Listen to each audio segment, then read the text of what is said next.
in today's video, I'll walk you through the steps of how to change resolution on Toshiba TV. So if you're new to this channel, please ensure to like and subscribe to our YouTube channel for more content.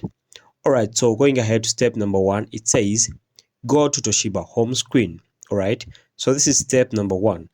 Step number 2 says go to settings on your Toshiba home screen. Okay, so this is step number 2.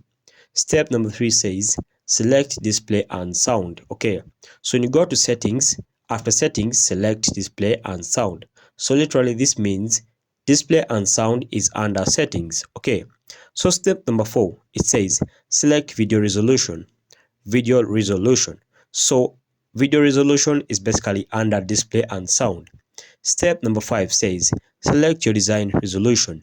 So when you come to video resolution, you come and now select your desired resolution. Okay, so after selecting your desired resolution, on the next screen select confirm, and you have changed the resolution on your Toshiba TV.